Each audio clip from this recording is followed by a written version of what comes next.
If you have been here for a while, maybe you've been watching online for a while, you might have noticed that over the last year, we've done a few series or at least a few messages where we as pastors have shared a little bit about ourselves with you, right? So we've shared a little bit about our stories and who we are and where we come from and all that good stuff. And so some of you know a little bit about me already. You know the family I grew up in. You might know about my beautiful wife, Melissa. We're sharing our 27th wedding anniversary this weekend. Thank you.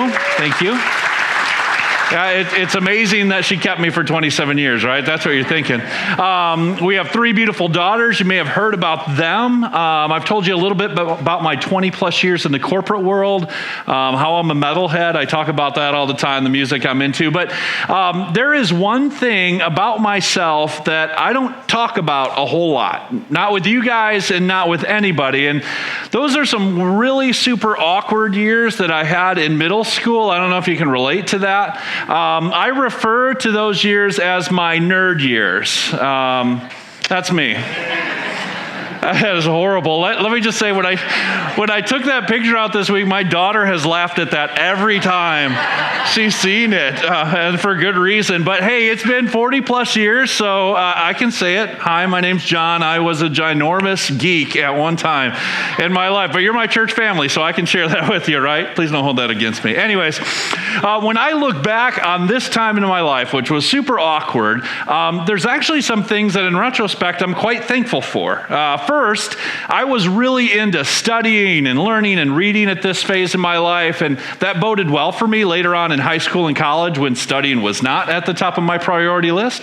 As I got out the picture this week, I thought I should have been grateful because look, I got a full head of hair here. I didn't know that would be gone soon. I mean, who knows why my mom cut it that badly, but I had it, which is awesome. Also, during this time, I developed a passion and a love for something that has continued into my adult years, and that's a love for comic books. I just absolutely love comic books. Now, back in the day before Marvel was a household name because of the movies, back in the day when, get this, $1 would buy you not only the latest comic book, but a handful of Gobstoppers and Bazooka and lemon drops, right? Those were the days, and I loved comic books.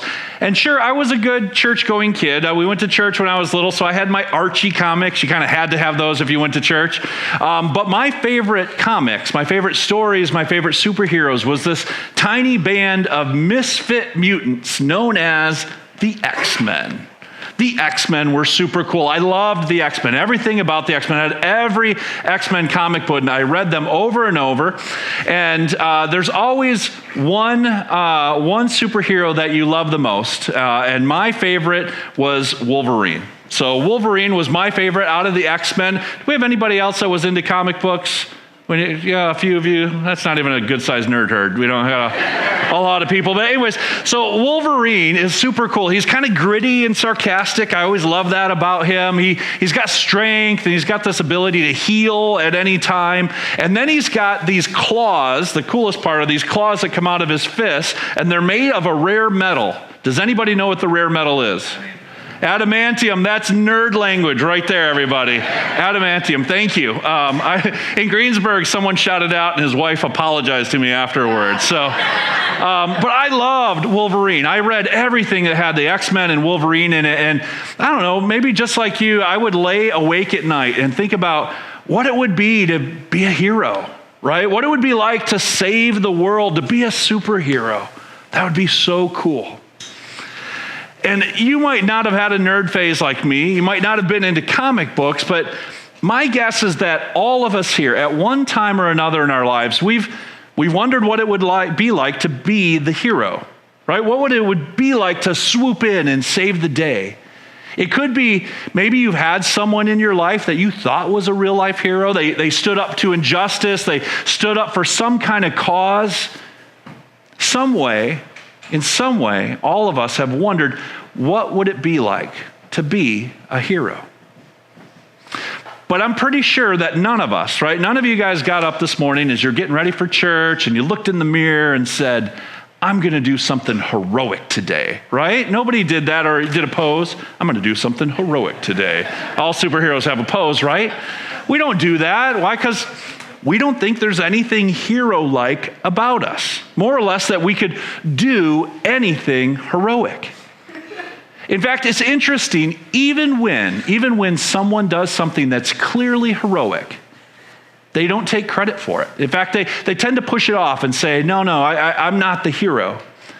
You know, I found it providential that we're starting this series on heroes on the 21st anniversary of the tragedy we refer to as 9/11. Because all you have to do is Google 9/11 heroes, right? Just Google it. And you'll see story after story after story of people who put their lives at risk to help others. You read about first responders, whether they were on duty or off duty, who put their life in peril to just try to save others. Or maybe the passengers on Flight 93, right? The ones who decided they were going to fight back, knowing that if they succeeded, they probably were going to die. And you read all these stories of heroism and bravery and courage. But if you look at any of the television interviews, any of the media interviews with these heroes, right, where the media wanted to make them heroes, they all had the same response. They all said, I don't think I'm a hero. I just did what I thought I needed to do. I'm not a hero. Even in the light of clear heroic action, we as humans have a hard time admitting that we can be a hero. And while you might not have woken up feeling heroic today, I truly believe that each of us have the opportunity to be a hero. But sometimes we ask the question, well, what does it mean to be a hero? What is a hero anyways? Do you always have to face certain death? What does it take to be a hero? I don't know about you. I hope it doesn't always mean putting my life on the line. Just what is it that heroes do? Well, Webster would define heroes this way. Webster defines a hero as a person who's admired or idealized for courage, outstanding achievements, or noble qualities. So you don't have to have superpowers. You don't always have to put your life on the line, but it does take some courage. It does mean doing something. It does take some effort. For the purposes of today and next week, as we talk about heroes, I'd like to define heroes this way. A hero is someone that, while ordinary, does something extraordinary. So you don't have to be able to fly or leap tall buildings in a single bound or shoot lightning bolts from your hand. Being a hero means that you do what you can with who you are already, which is great news for all of us because, let's face it, we're all pretty average and ordinary. But you too can be a hero. Because here's what a hero does. A hero is someone who sees what everyone else sees, right? They see the problems, they see the pain, they see the hurt, they might see an opportunity or the potential change, the solution. We all see that, right? Everybody sees those same things.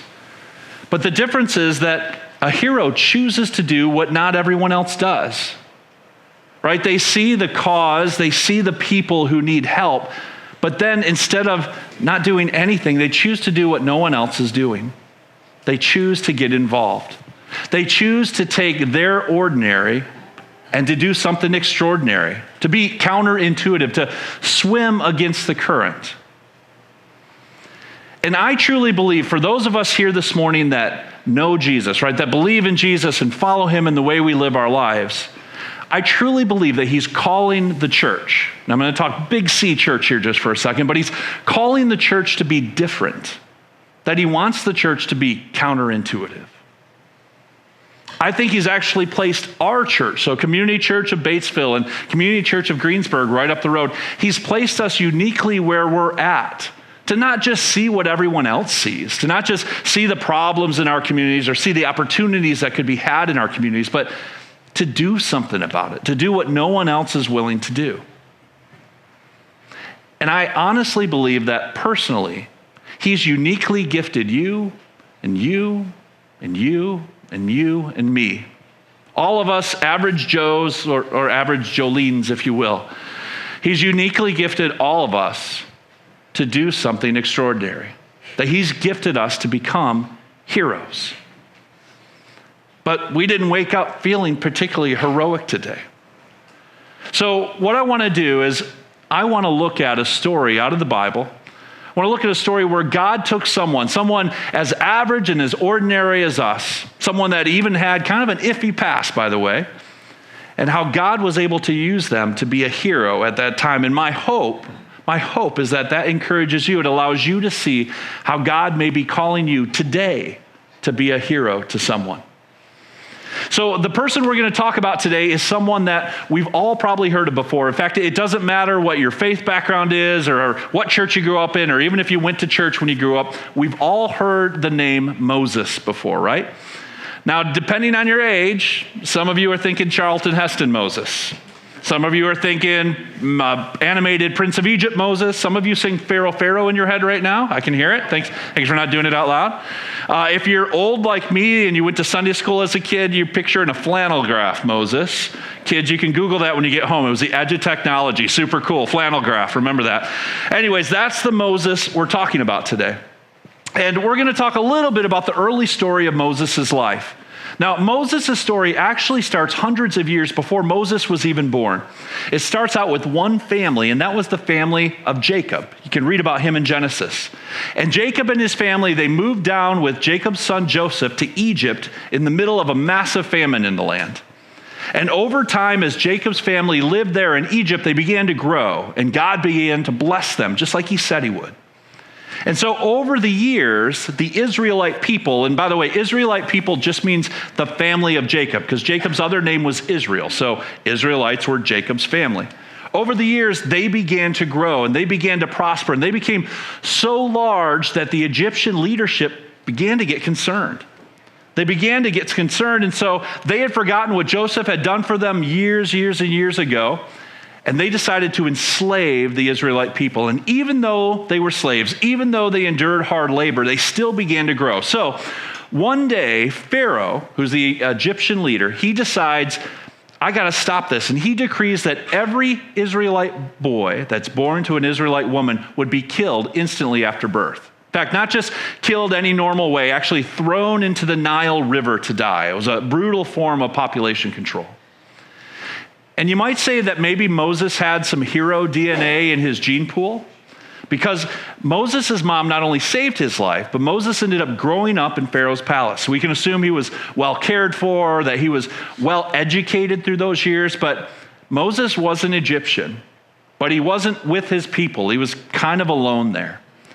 And to make a long story short, at one point in young Moses' life, he killed an Egyptian who was mistreating a Hebrew slave.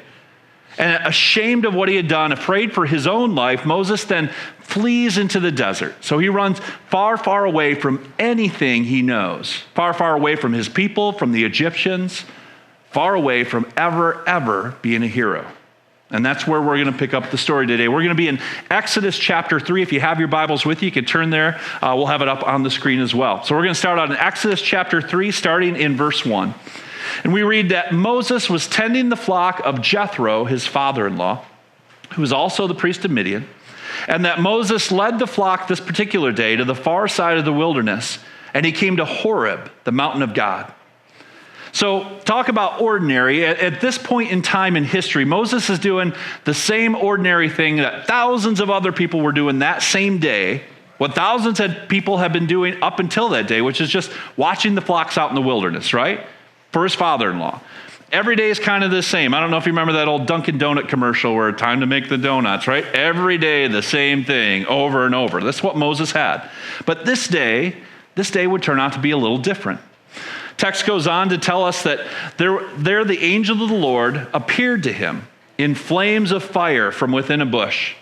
And Moses saw that though the bush was on fire, it didn't burn up. Now, I know a lot of us, if not all of us, have heard this story before, right? We've heard of the burning bush. And by the way, I don't know why they called it the burning bush, because it didn't burn. It was just on fire. But anyways, but imagine tomorrow you're on your way to work, right? And you're driving down the road and you see a car on the edge of the road, and the car is engulfed in flames, just engulfed. And you stop and you watch it for hours and nothing else is happening to it. It's just engulfed in flames, right? You'd be thinking, did I have too many poppy seeds on my bagel this morning? You know, what's going on? Why am I seeing this? And Moses' response, we read that in verse 3. Moses thinks, I'm going to go over and see this strange sight, why the bush isn't burning up. Now, most scholars believe that Moses was the author of Exodus, so he wrote this himself. And I'm sure something gets lost in translation between English and Hebrew. And I'm not calling Moses a liar, but do you think we would think to ourselves, I will go over and see the strange sight while the bush does not burn up? No, that's not what we'd be thinking, right? We'd be like, what the heck? What is this? We'd be talking to the sheep. We would, because you guys talk to your pets all the time. I hear you. I hear you home talking to your dogs and cats. We'd be like, Lammy and Fluffy, look, what is going on? What am I seeing?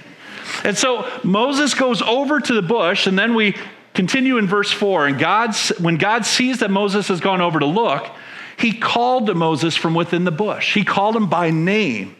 He says, Moses, Moses. And Moses' response, don't miss this, because sometimes we've heard it so many times, we skip right over this. But Moses just responds with, here I am.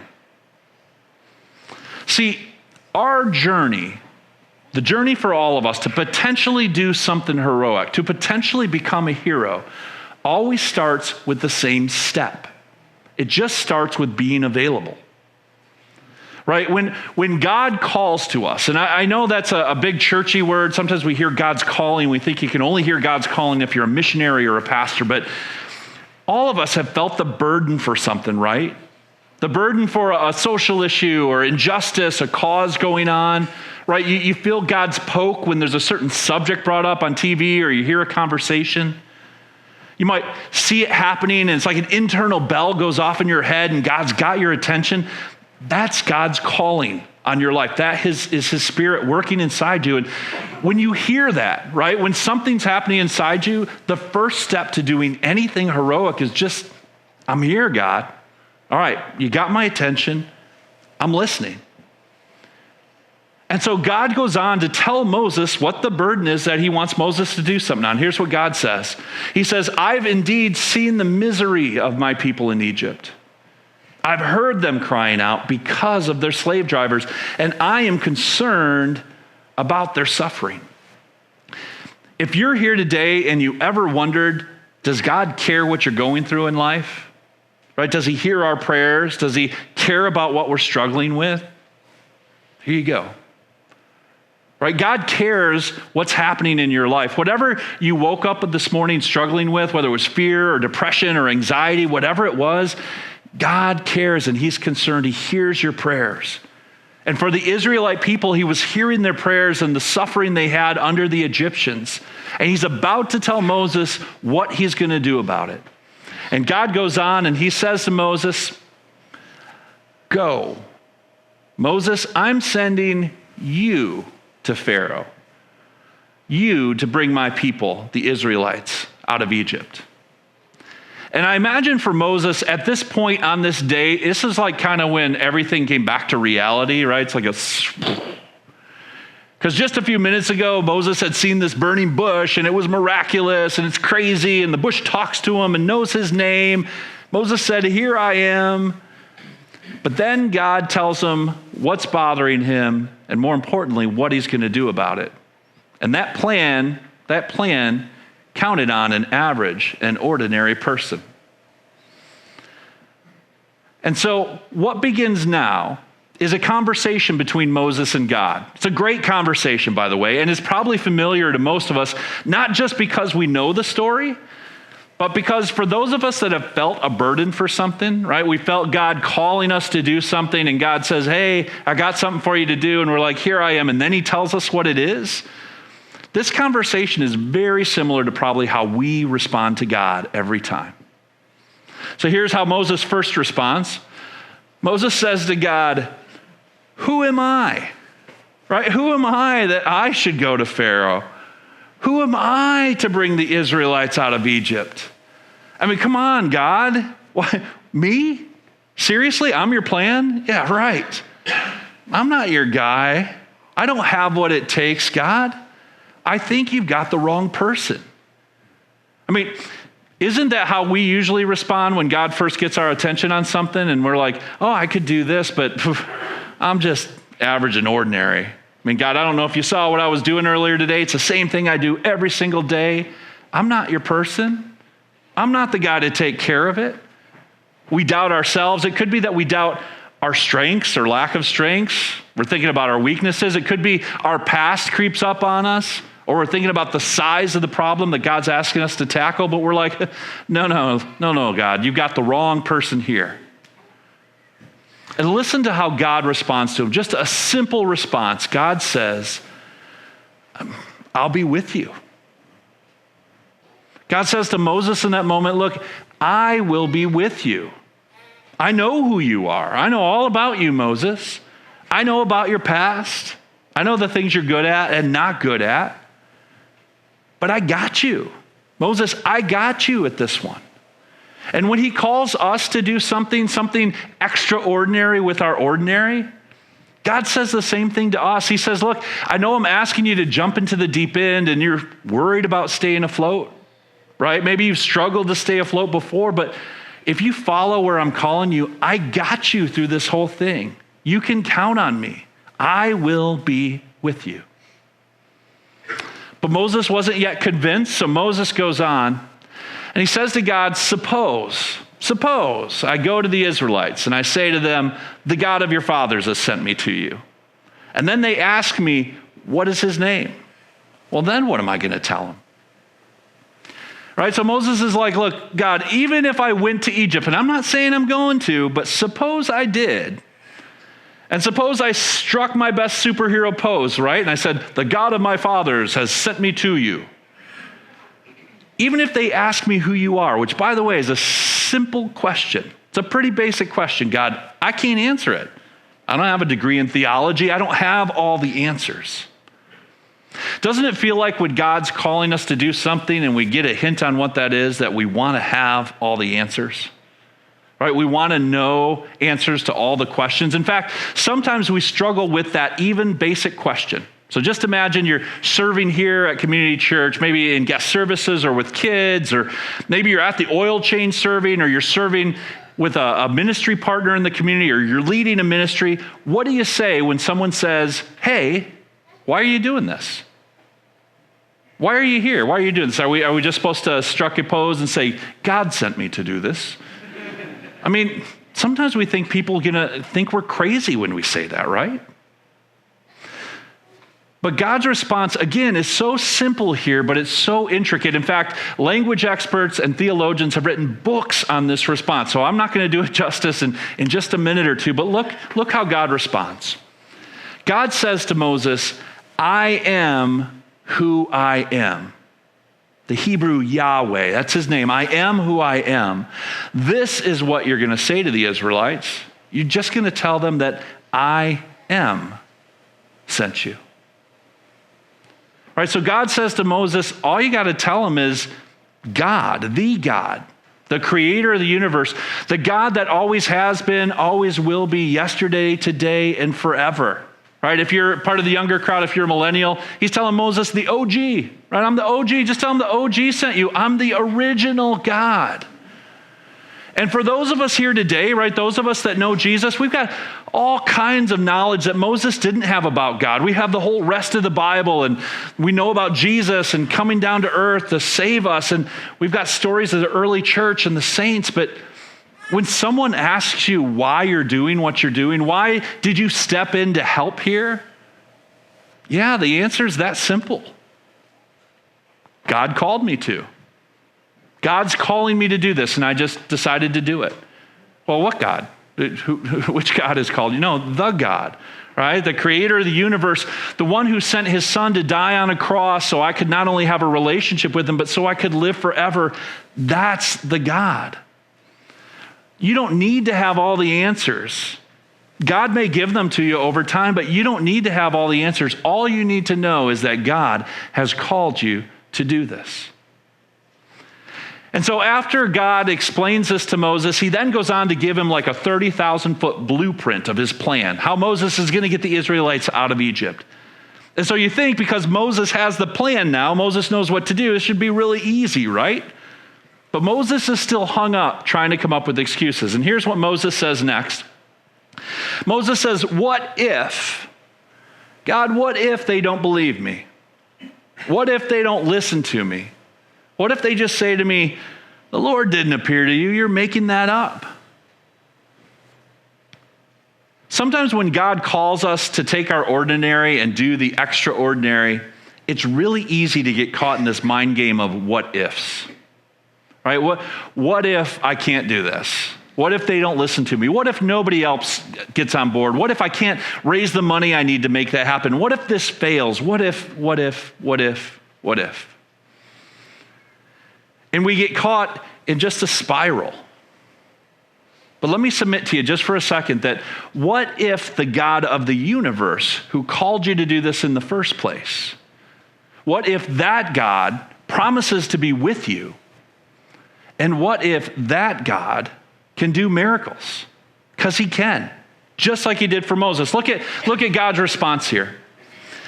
God says to him, "What's in your hand?" Moses says, "A staff." So God says, "Throw it on the ground." Moses throws the staff on the ground and it became a snake. Moving on. So Moses ran from it. Yeah, we all would run from it, right? As fast as our little Birkenstocks could carry us, we'd be running from the snake. Then the Lord said to him, "Reach out your hand and take it by the tail."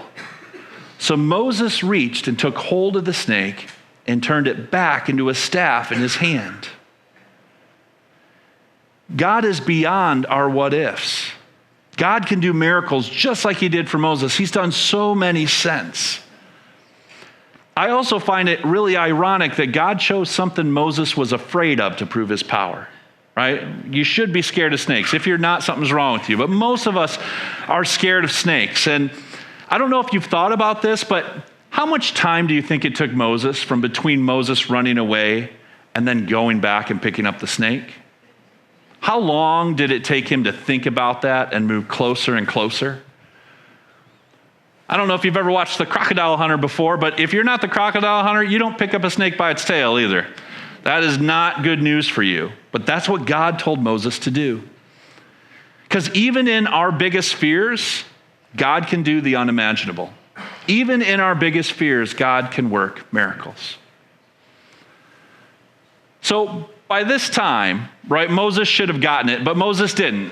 Moses still had issues. And now, if I were God, I probably would have chosen someone else by now, right? Maybe Bob with the camels or Hassan over there with the llamas. They look like a better choice, but thankfully, God doesn't give up on us that easily. And Moses has one more objection for God. But I honestly think that this objection is at the root of all of Moses' excuses. Quite honestly, I think it's at the root of a lot of our excuses too. Because I think when God calls us to something, right, when we see a burden, and I truly believe that God presses some issue on each of our hearts. He does. Each of us have an issue that is just emotional for us. There's no other way to describe it. And when God calls us to do something, to take our ordinary and do something extraordinary, I honestly think this next objection is at the root of any question or doubt we might have. Here's how Moses responds. He says, "Pardon your servant, Lord. I'm sorry. I've just never been eloquent. I've not been in the past. I haven't been since we've started talking. I'm just slow of speech and slow of tongue." Moses had insecurity. I don't think I have what it takes, God. I don't think I'm the right person. Insecurity motivates us to come up with all kinds of excuses, right? That's where I don't think I can do this. I'm not sure people are going to listen to me. That's where it all comes from, is insecurity in who we are. We think to ourselves, I don't have what it takes to do the extraordinary. I'm not a hero. And let's be honest, I don't think any of us are heroes on our own. Because we're all average and ordinary. None of us have superpowers. I've never saw anybody come in with a cape on Sundays. We're all just human. But when God calls us, right, when he puts that burden deep within us and then he calls us to do something about it and he says, I need you to go and take care of this for me. When we listen and say, here I am, and lean into him, there's something amazing that happens in that moment. In that moment, we realize who we are in relation to who God is. Look at how God responds. God responds and says, Moses, who gave human beings their mouths in the first place? Who makes them deaf? Who makes them mute? Who gives them sight? Who makes them blind? Is it not me? Is it not God? So here's what I need you to do, Moses, going on. Go. You just go. I will help you speak. I will teach you what to say. See, in our insecurity, in our weakness, we remember who we are in relation to who God is, because in our weakness, God becomes strong. In our very simple, ordinary, God can do the extraordinary. And when we lean into God, when we say, here I am, and I'm going to go where you tell me to, he makes the most unlikely of us into heroes. And it's not just a story. It's not just Moses 2,000 years ago. It's a story that actually plays itself out in our community and in our church every day. Because I got to be honest, as I look around this morning, I see all kinds of heroes. I see many of you who on the outside look average and ordinary, but over time and with God's help, you've been doing the extraordinary. Right? Some of you are a voice for the voiceless. Some of you are help for the helpless. Some of you are supplying and feeding and giving basics to people who don't have them, people in need. Some of you are just providing hope to the hopeless. And it didn't happen overnight. It's not like you woke up one day and discovered you had a mutant superpower. You had doubts, you had insecurities, you had questions. But listen, when God puts that burden on your heart, right? When that issue comes up that on the inside you just can't let go of, we just need to surrender. We need to surrender who we are. We need to surrender what we want. We surrender all our doubts and questions because those are the things that hold us back. And we just trust that God has us. We trust him. Because listen, God knows all about who you are, right? He knows your lack of strengths. He knows your weaknesses. He knows your past. And whatever he's asking you to do, he knows that task. He knows how impossible it may seem, but if he's calling you to do it, then he's got you. He's got you. And you're right, you're average and ordinary, but with God, you're more than enough to be extraordinary. With God, each of us is more than enough to be a hero. Now next week, we're going to look at what heroes do anyway. So we can all be heroes. Great. So what do we do with that, right? Who are we supposed to help? Who are we called to help? That's what we're going to look at more next week. But before I let you go, I want to leave you with two questions today. Two questions I'm hoping you'll lean into throughout the week, not just in this next couple minutes. Questions I hope that you'll take home and talk about. Questions that I hope you'll pray about. Here's the first question. To what or to whom is God calling me to be a hero? What social injustice or cause? What need do you see around you? You know, it's that thing that when you see about it or you hear about it, you get this emotion, probably empathy, maybe disappointment, frustration. You might even get angry about it. What is God drawing your eyes? What is he drawing your heart to see? Remember, he doesn't want us to do everything, but he does want us to do something. Where is he calling you to answer with a here I am instead of who am I? To what or to whom is God calling you to be a hero? And then here's the second question. When it comes to whatever that is, when it comes to doing something extraordinary about it, what are your doubts and your questions? Right? When it comes to seeing what everyone else sees, but choosing to do what not everyone else does, what are your doubts and questions? Because listen, doubts and questions aren't a bad thing, right? They're not. They're natural. They're normal. And it's good to think things through instead of sometimes just rushing in.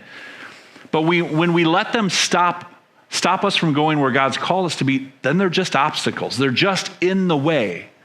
Sometimes we need to write those down, allow God to speak into those. So to whom or to what is God calling me to be a hero? And then when it comes to doing something extraordinary about that, what's your doubts and questions? And talk about those. If you're married, talk about them with your spouse or your friends at lunch today. Parents, talk about them with your kids around the table. Bring them to God this week. Pray to God that he might give you clarity. And then next week, come back and we'll talk about what we're supposed to do about it. One of my biggest hopes for our church is that we'll be known as a people who don't just see what everyone else sees, but then choose to do what no one else is doing. Because I truly believe that each and every one of us, even though all of us are very average and ordinary, have the ability to do the extraordinary. Each of us can be a hero to someone. Let's pray. Dear Lord, I come to you today and I just thank you for the story of Moses. I thank you for the heroes that we read about in the Bible that didn't seem so heroic every time. Weren't sure that they had what it takes, but at some point had faith in you and leaned into you and allowed you to take their average and ordinary to do something extraordinary. And I just ask that for each of us, whatever cause or issue or burden that you put inside of us, because I really believe there's something inside each of us that sees the people who you love, that sees the world around us and says, I need to get involved. Whatever that may be, that you would clarify that for us, that you would help us just raise our hand and start the conversation and say, here I am. That we'd be able to come to you with doubts and questions, but know that we just need to surrender and follow. Thank you, Lord, for who you are. In your name we pray. Amen.